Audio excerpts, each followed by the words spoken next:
bonjour et bienvenue sur Medi 1 TV. Eid Mubarak Saïd et meilleurs vœux à vous toutes et à vous tous. En ce jour de fête, donc, nous nous intéressons aux nouvelles technologies de l'information et de la communication. Comment l'éthique contribue-t-elle à renforcer la productivité, le rendement et la qualité du travail? C'est ce que nous allons essayer de voir.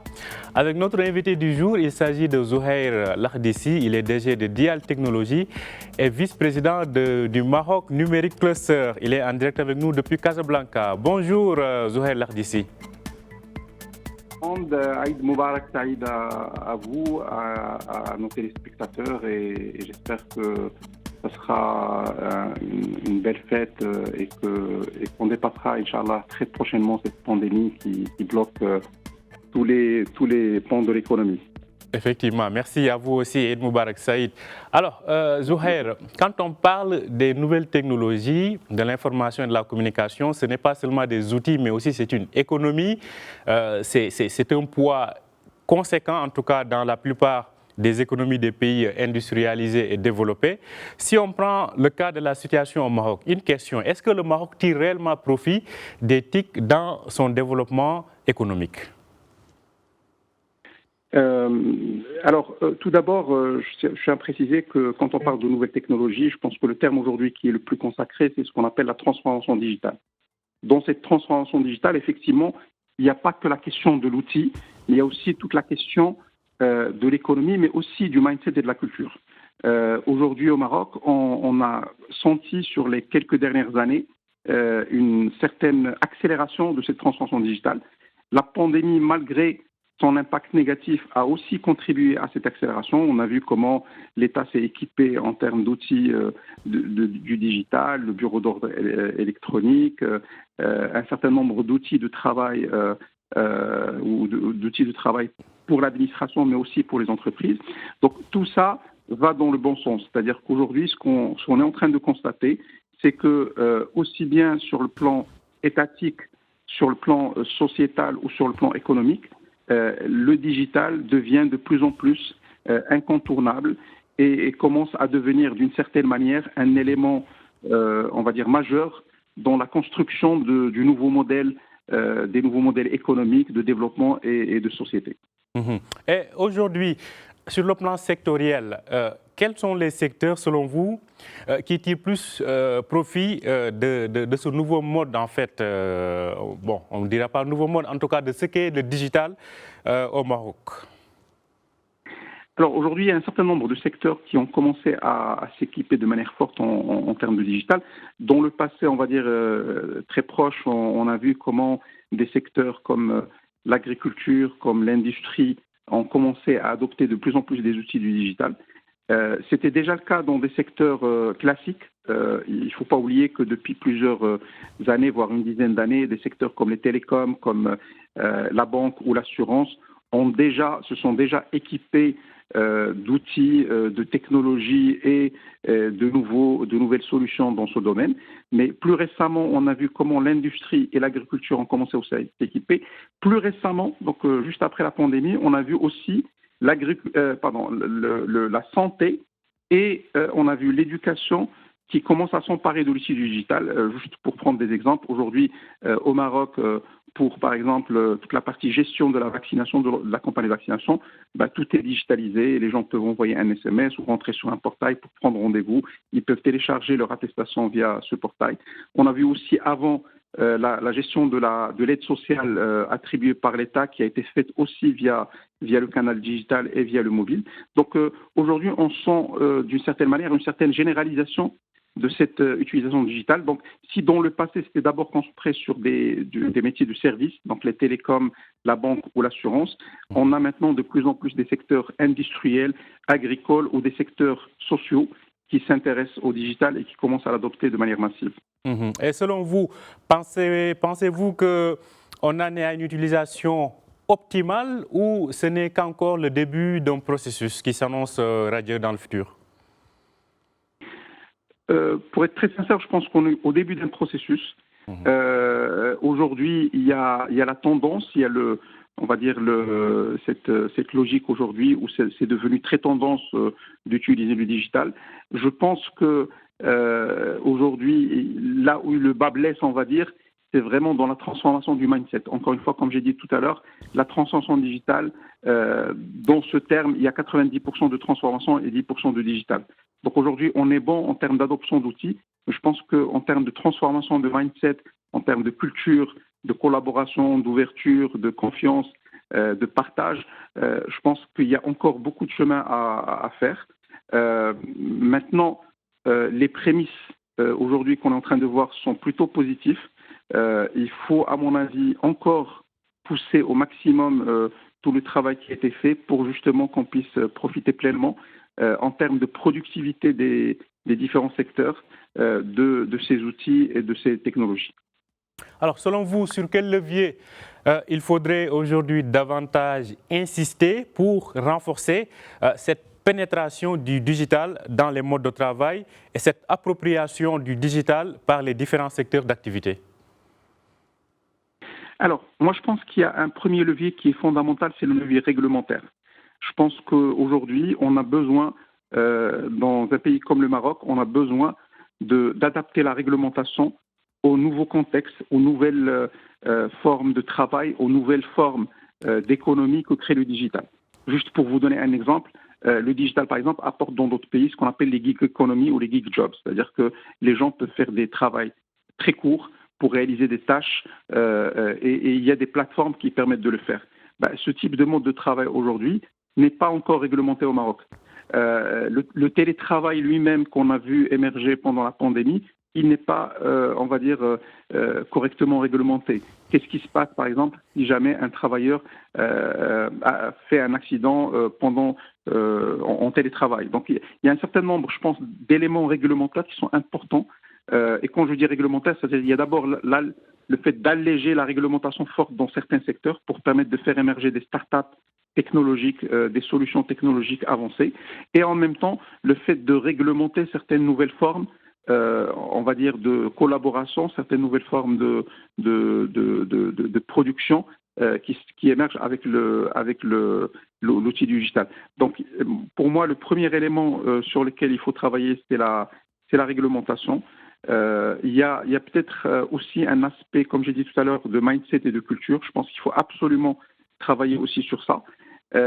Pour l'outillage, je pense qu'aujourd'hui, on devrait être bon. Je pense qu'il y a une accélération qu'on a vue. On a vu comment le e-commerce a été adopté de manière massive. On a vu une accélération des usages des réseaux sociaux, de la mobilité. Maintenant aussi, avec ça, il faut aussi comprendre qu'il peut y avoir un impact négatif sur l'entreprise. C'est-à-dire si on est, on va dire, en mode tout connecté, ça peut aussi avoir un impact négatif sur la productivité. Donc il faut aussi, d'une certaine manière, réguler les usages et s'assurer que les usages vont se faire dans le bon sens et pour l'intérêt de l'entreprise et de la société. Alors, aujourd'hui, pour ce qui est des startups, vous êtes actif donc, dans le domaine des technologies. Vous êtes, je le rappelle, le vice-président du cluster Maroc numérique. Alors, en termes de startups, est-ce que vous pensez que la promesse d'une émergence de ces startups pour permettre au pays d'être au rendez-vous donc, de cette émergence du digital, est-ce que cette promesse-là est tenue jusque-là? Sincèrement, à date d'aujourd'hui, on ne peut pas le dire. Au Maroc, il y a un écosystème qui est bouillonnant, un écosystème de start-up qui est bouillonnant, mais on n'est pas encore arrivé à une étape où on a ce qu'on appelle au niveau international une licorne, c'est-à-dire une entreprise qui est valorisée à plus d'1 milliard de dollars, qui a émergé au Maroc. Donc, il y a beaucoup d'événements, beaucoup de buzz, beaucoup aussi d'actions qui se font sur le terrain par un certain nombre d'acteurs de l'écosystème. J'ai eu la chance sur les 10 dernières années de participer avec un certain nombre d'acteurs aujourd'hui implantés et qui font énormément de travail pour aider les startups et pour les accompagner.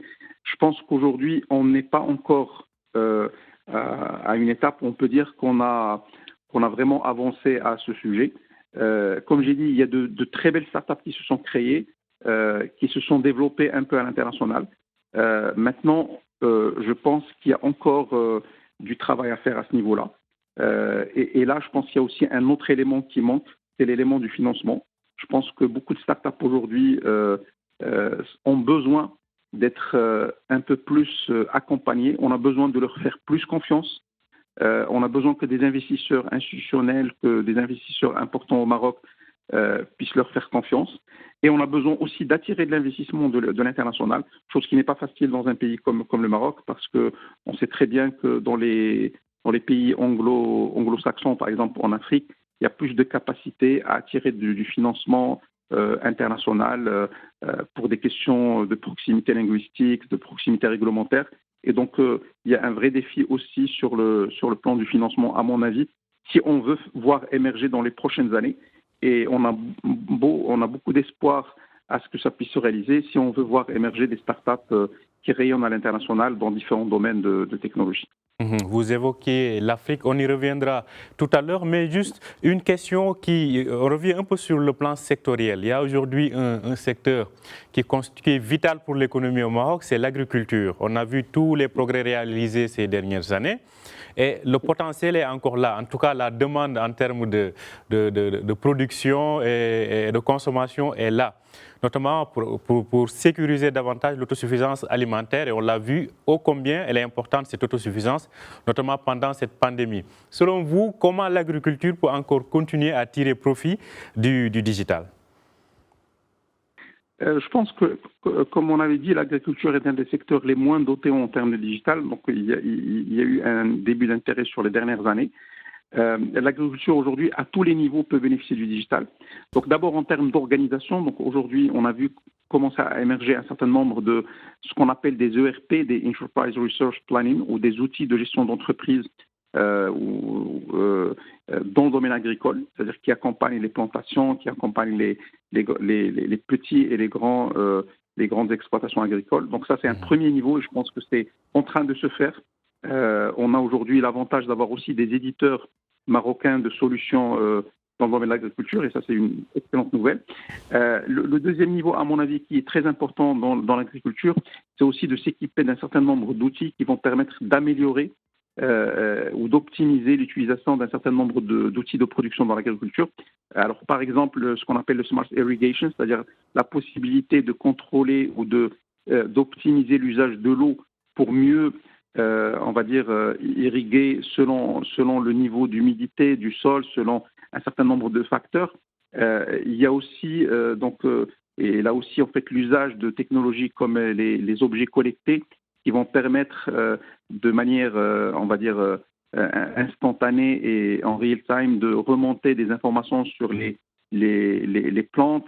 Il y a aussi, et ça c'est important, l'utilisation des drones. On a vu par exemple dans des régions comme Berkane, par exemple, au Maroc, comment les drones sont utilisés pour suivre, contrôler et optimiser un certain nombre d'éléments dans l'agriculture en temps réel. C'est-à-dire que, par exemple, s'il y a des maladies de plantes, on va la détecter via de l'imagerie à travers des drones et on va pouvoir agir très rapidement dessus. Donc, je pense qu'il y a aujourd'hui un certain nombre de technologies qui sont incontournables, qu'il faut commencer à utiliser.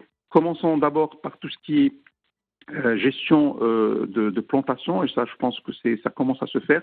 Et le fait d'utiliser aujourd'hui de l'intelligence artificielle, des objets connectés et des drones peut extrêmement avoir un impact très important en fait sur la productivité des terres, et sur aussi la productivité des entreprises agricoles. Alors, Zohair Lardissi, vous l'avez évoqué tout à l'heure, l'Afrique. Vous avez fait état tout à l'heure de pays, en tout cas anglophones africains, qui sont très, en tout cas, se distinguent en termes de start-up sur le plan donc, du digital. Aujourd'hui, quelle est la situation globale sur le continent? Alors, on a énormément de choses qui se font aujourd'hui sur notre continent. Je trouve qu'aujourd'hui, l'Afrique est en train de franchir des pas extraordinaires en termes d'utilisation du digital à différents niveaux. Bien sûr, il y a encore un travail énorme à faire. Je pense qu'aujourd'hui, il y a un travail de fond sur la partie infrastructure qui est important à faire. Mais de manière globale, on a vu émerger sur les dernières années des startups avec de fortes croissances dans un certain nombre de pays, d'ailleurs anglophones ou francophones. Je pense qu'on a aussi beaucoup de très belles startups qui se créent au Sénégal, en Côte d'Ivoire, au Burkina et dans d'autres pays de la région. Bien sûr, des pays comme le Nigeria, l'Éthiopie, l'Afrique du Sud ou l'Égypte sont déjà aussi bien, on va dire, dotés en termes de technologie, mais aussi en termes de start-up dans le domaine technologique. Donc, je pense qu'aujourd'hui, c'est en Afrique que ça se passe. La croissance, la plus forte croissance aujourd'hui en termes économiques et en termes technologiques se fait aujourd'hui en Afrique. Il y a des opportunités. Je pense qu'on a tous intérêt, d'une certaine manière, à collaborer mieux, à travailler main dans la main, à favoriser d'une certaine manière une sorte de coopération sud-sud, une coopération intra-africaine pour justement permettre de faire émerger des champions. Là, je pense où on a un manque, c'est l'intégration, c'est des marchés intégrés. Aujourd'hui, les marchés africains restent des petits marchés et donc les acteurs en dehors, si bien sûr on enlève les exceptions que sont le Nigeria et peut-être l'Égypte ou l'Éthiopie, le reste des marchés sont des petits marchés. Donc, on a besoin d'intégration africaine pour justement permettre de faire émerger des champions à l'échelle africaine. Comme ce qui se fait, à l'instar de ce qui se fait en Europe, à l'instar de ce qui se fait dans des grands pays ou des grands environnements asiatiques, par exemple. Merci beaucoup, Zouhair Lahdissi, directeur général de Dial Technologies et vice-président de Maroc Numérique Cluster. Merci d'avoir été en direct avec nous, donc par téléphone depuis Casablanca. Et Eid Moubarak Saïd, à vous encore une fois. Merci encore pour l'invitation. Eid Moubarak Saïd à vous et à tous les Marocains et au plaisir de vous retrouver très prochainement. Merci beaucoup. Merci. Eid Moubarak Saïd à tous nos téléspectateurs au Maroc et à travers l'Afrique et le monde. Très bonne journée à vous et bonne suite de programme sur Medi 1 TV.